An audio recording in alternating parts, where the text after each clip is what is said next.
চলে এসেছি নতুন একটা ভিডিও নিয়ে মুভি রিভিউ বস চ্যানেলে। তো এই সপ্তাহে হচ্ছে আরেকটা মুভি যেটা হচ্ছে যে প্রপারলি হচ্ছে তেলেগু ল্যাঙ্গুয়েজে রিলিজ হয়েছে, সেটা হচ্ছে পবন কল্যাণে রাশি খান্না এবং শ্রীলীলা অভিনীত মুভি উস্তাদ ভগৎ সিং। তো ফার্স্টে বলবো মুভিটা যারা বাংলা বা যারা হচ্ছে অরিজিনাল ল্যাঙ্গুয়েজে জানে তাদের ছাড়া অ্যাকচুয়ালি বেসিক্যালি মুভিটা দেখতে যাওয়াটা লস। তার কারণ আমি রিভিউ দিতে গিয়ে দেখতে গেছিলাম, সত্যি জানতাম না যে ইংলিশ সাবটাইটেল আছে। তো গিয়ে দেখলাম যে ইংলিশ সাবটাইটেলও নেই, মানে তুমি হিন্দি ডাব করোনি এবং ইংলিশ সাবটাইটেলও নেই, ঠিক আছে। অ্যান্ড খুবই হার্ট হয়েছে এবং সত্যি কথা বলতে কি মুভিটা আমি ভালো বলবো না খারাপ বলবো, আমার একটা জিনিসকে এন্টারটেন লেগেছে, মজা হয়েছে, এটুকুই বলবো। যদি কেউ, আর আমি পার্সোনালি সাজেস্ট করবো যদি কেউ ভিডিওটা আমার দেখতে থাকো, তো এটুকু বলবো যে যেও না, তার কারণ হিন্দি ডাব যখন বলে তখন দেখতে যেও, কারণ যতই হোক আমি রিভিউ করার জন্য আমি টাকা খরচা করতে গেছি। বাট তোমাদের মনে হয় না যে রিভিউ মানে টাকা খরচা করে শুধুমাত্র ওই হাসতে যাওয়া, যেখানে কিছু বুঝতে পারবে না ল্যাঙ্গুয়েজ, সেটা যাওয়ার আমার মনে মূর্খামি ছাড়া কিছুই না। আমার পার্সোনালি সাজেশন এটুকুই। মুভিটা যদি ভালো হয়ে থাকে, আমি যেটুকু রিভিউ মানে বলার সেটুকু বলবো, কারণ ভিডিওটা বেশি বড় হবে না, তার কারণ আমি অ্যাকচুয়ালি কথাগুলো বুঝতে পারিনি। আমি বাকি জিনিসগুলোর উপর কথা বলবো ওইটা বাদে।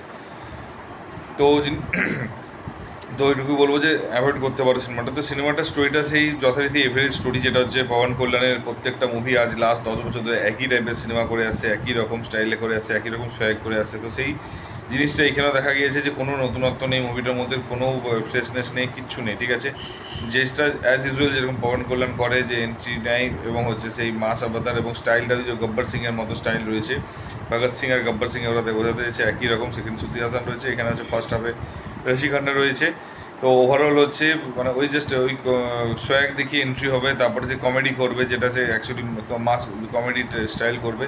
বাট কী বলবো আমি বুঝতে পারছিলাম না পার্সোনালি। তো সেই জায়গাটা এবং পাশে যখন দেখছিলাম হাসছে, আমিও হাসছিলাম বোকাদের মতো, মানে মানুষ একটা বুঝে আসে একটা না বুঝেছিলাম, আমি না বুঝে হাসছিলাম, ঠিক আছে। এবং মনে হয়তো কেন ভয় গেলাম। তো লাস্ট পর্যন্ত শুধুমাত্র দেখলাম একটাই কারণ, টাকা, দুটো কারণে। একটা হচ্ছে রিভিউ করতে হবে, 2 নম্বরটা হচ্ছে টাকা খরচা করেছি, ঠিক আছে, তার জন্য আমি দেখতে গেলাম। এবং এখানে একটাই শো চলছে। তো তো জিনিসটা হচ্ছে যে নেক্সট, তারপরে সেকেন্ড হাফে শ্রীলীলা আসবে, শ্রীলীলা এসে কী করবে, মানে ওর কথাগুলো মানে কিছুই, আরও বেশি বাজে অবস্থা, বুঝতে পারছিলাম না। তেলেগু আমি সত্যি বুঝি না, তামিল তেলেগু সাবটাইটেল থাকলেও অ্যাটলিস্ট বলতে পারতাম। তো এবারে আমি পজিটিভ দিক নেগেটিভ দিক বলবো। পজিটিভ দিক হচ্ছে মানে ওই ডায়লগ ওইগুলো ছাড়া আমি কিন্তু সব পজিটিভ দিক। পজিটিভ দিক হচ্ছে আমার খুব ভালো লেগেছে মিউজিকটা, খুব হাই ইয়েতে, এবং মানে মিউজিক কিন্তু বিজিএম যথেষ্ট ভালো লেগেছে এবং এন্টারটেন করেছে, মানে মিউজিকটা ভালো লেগেছে। ক্যামেরা অ্যাঙ্গেল বা সিনেমাটোগ্রাফিটা ভালো, কালারফুল বানিয়েছে, প্রপার কালারফুল কালার গ্রেডিং মানে কালার গ্রেডিংটা খুব সুন্দর ইউজ করেছে, কালারফুল বানিয়েছে। 3 নাম্বারটা যেটা হচ্ছে যে পুরো মুভিটার হচ্ছে পবন কল্যাণে, মানে ওয়ান অনলি পবন কল্যাণের মুভি মানে দি কলি মোজি যেটাতে ছিল, সেটা তো হচ্ছে ইমরান হাশমি এত ভালো অ্যাক্টিং করার পরেও কিন্তু ওরা পবন কল্যাণকে ফোকাস করেছিল। তো এই ক্ষেত্রে সেম জিনিসই করেছে, পবন কল্যাণকে ফোকাস করেছে, পবন কল্যাণই মেন, পবন কল্যাণই এখানে আছে, ওর সোয়াগটাই মেন। তো এটা হচ্ছে পজিটিভ দিক তিনটে।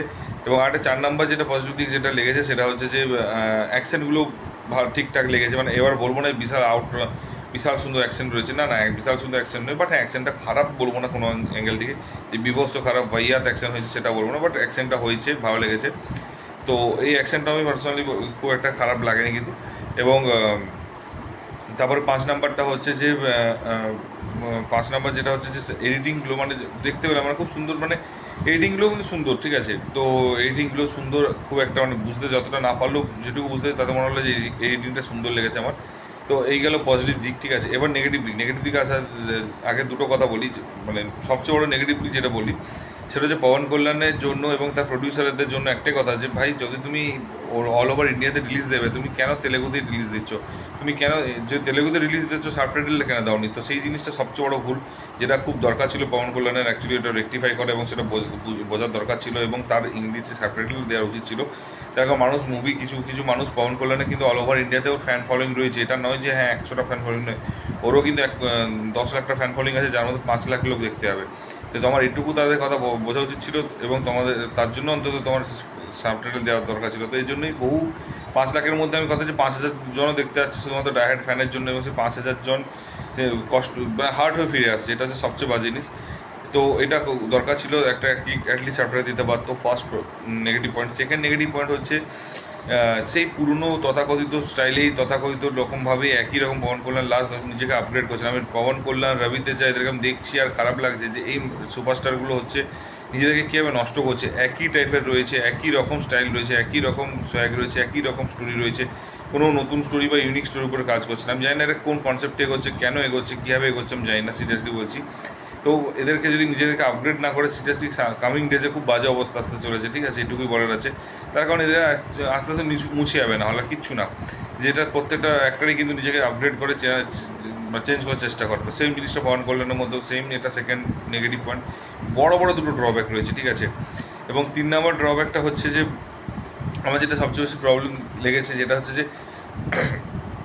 যখন তুমি হচ্ছে লুক মানে একটা মুভিতে মানে তুমি যখন ওইটাও করছো না, তুমি লুকটাও তোমার চেঞ্জ করছো, সে একই বিখ্যাত সর্দার গব্বর সিংয়ের মতোই অলমোস্ট লুকটা লেগেছে, শুধু এখানে একটু তোমার যে বয়সের জন্য যে চেঞ্জেসটা সেইটুকু চেঞ্জেসটা এসছে, বাকি আর কোনো চেঞ্জেস নেই, ঠিক আছে। পার্সোনালি আমার খুব অবাক লেগেছে, মানে এত বড় একটা সাউথের সুপারস্টারে মানে যার এত মানে কী বলবো এত ফ্যান ফলোয়িং আছে, তারপরেও সেই জিনিসগুলো করে, সেগুলো সত্যি কথা বলতে মাঝে মাঝে হাসি লাগে যে কেন এগুলো করে, কীভাবে করে, কেন কোন কনসেপ্টে করে। আমি সিরিয়াসলি বলতে কি এটা আমি মানে বলা ঠিক নয়, বাট আমি কোনো জাস্টিফাই করতে পারছি না। এবং পার্সোনালি আমি বলবো যে তিনটে জিনিস খুবই নেগেটিভ লেগেছে। পজিটিভ দিকও যেরকম লেগেছে, এবং স্টোরিটা বাদে আমি বাকিটা সব বুঝতে পেরেছি, ঠিক আছে। স্টোরিটা খুব একটা বুঝতে পারিনি, বা ডায়লগ রাইটিংটা, স্টোরিটা বুঝতে পেরেছি, বাট সেটা মানে তুমি বলতে মানে ইয়ে করে যে ডায়লগ বা যেভাবে কি ডেলিভার করছে সেগুলো বুঝতে পারিনি, তার জন্য আমি ওই পার্টটা পুরো ছেড়ে দিয়েছি। তো ওভারঅল আমি একটা কথা বলবো যে এটা হিন্দি ডাবের জন্য ওয়েট করো, এবং হিন্দি ডাব যদি হলে রিলিজ করে তাহলে তাও দেখার জন্য বলতে পারি, বাট যদি হলে রিলিজ না করে আমি পার্সোনালি বলছি দেখতে যেও না, চুপচাপ হচ্ছে ঘরে যখন হিন্দিতে আসবে ওটিটিতে তখন দেখে নিও, কারণ সিনেমাটা ফ্লপ হবে। তার একটা কারণ, কেউ যদি বলে ডিসক্লেমার, কেউ যদি ধুরন্ধর মুভিটা দেখতে যাওয়ার পর দেখতে যে সে যদি হিন্দি তেলেগু না বোঝে, সে যদি এন্টারটেন হতে যায়, বিশেষ হার্ট হয়ে আসবে, সে কষ্ট করে ফিরে আসবে। তার কারণ হচ্ছে ধুরন্ধরের লেভেল ভাইবস খুঁজতে চাইবে, কিন্তু খুঁজে পাবে না ফর শিওর। তো সেই জায়গাটাতে কিন্তু একটা প্রবলেমেটিক ক্রিয়েট হবে। তাই বলছি যদি তোমার ধুরন্ধর দেখে থাকো তাহলে কিন্তু দেখতে যেও না, এটা অ্যাভয়েড করো। আর যদি ধুরন্ধর দেখে তারপর যদি মনে হয় যে একটু মানে সেই মানে কী বলবো জোর করে আমি মন করে ডাইহার্ড ফ্যান আমি দেখতে যেতেই হবে, তাহলে দেখতে যেও, আমি আটকাবো না। কিন্তু ওইটুকু বলবো আমার ভালো লাগবে না, তার কারণ না বুঝতে পারবে না, এবং পুরনো স্টাইলটাই রইবে, এবং না বুঝতে পারবে, দেখবে একই রকম একটা সিনেমার মনে হচ্ছে পুরনো আজ থেকে 6 বছর 8 বছর আগে দেখে, তো সেই সিনেমাটাই আর মনে হচ্ছে রিপিট টেলিকাস্ট দেখতে পাচ্ছ। তো সেই জন্যই দুটো কারণের জন্য আমি বলবো যে অ্যাভয়েড করতে পারো হিন্দি ডাবের জন্য। তো যাই হোক, আমি এখন রেটিং দেবো না এই মুভিটাতে। আর যদি তোমরা অলরেডি কেউ দেখে থাকো তারা অবশ্যই জানিও যে কেমন লেগেছে, বুঝতে পেরেছো কিনা সেটা অবশ্যই বলো, এবং যেগুলো আমার নেগেটিভ দিক বা পজিটিভ দিক বলেছে সেগুলো সব ঠিকঠাক আছে কিনা অবশ্যই সেটা জানিও। এবং যদি আমি যে ডায়লগ বা যে জায়গাগুলো ওইগুলো কীরকম লেগেছে যদি বুঝতে পারো, তাহলে সেটাও যদি বুঝতে পারো তাহলে অবশ্যই কমেন্ট বক্সে কমেন্ট করে বলো যে ওইগুলো কীরকম হয়েছে, রাইটিং বা যে জোকস বা ডায়লগগুলো রয়েছে সেগুলো কীরকম রয়েছে সেগুলো অবশ্যই জানিও। কিন্তু যদি ভিডিওটা তোমাদের কাছে পৌঁছায়, যদি বুঝতে পারো, আর যদি চ্যানেলে ভিডিওটা ভালো লেগে থাকে তাহলে অবশ্যই শেয়ার করো এবং লাইক কমেন্ট করতে ভুলো না। এবং এটুকু বলবো যে এটা অ্যাভয়েড করো, বারবার করো, একটা ডিসক্লেমার দিচ্ছি, এটা অ্যাভয়েড করো। তার কারণ হচ্ছে যে হিন্দি ডাব যখন আসবে, যদি সাউথের তেলেগু না বুঝতে পারো, হিন্দি ডাবটার জন্য ওয়েট করো, হিন্দি ডাব যদি আসে তখন দেখে নিও ওটিটিতে। তো আর যদি চ্যানেল নতুন হতো সাবস্ক্রাইবটা করে দিও। তো দেখা হচ্ছে পরের ভিডিওতে, ভালো থেকো, take care, tata, bye by.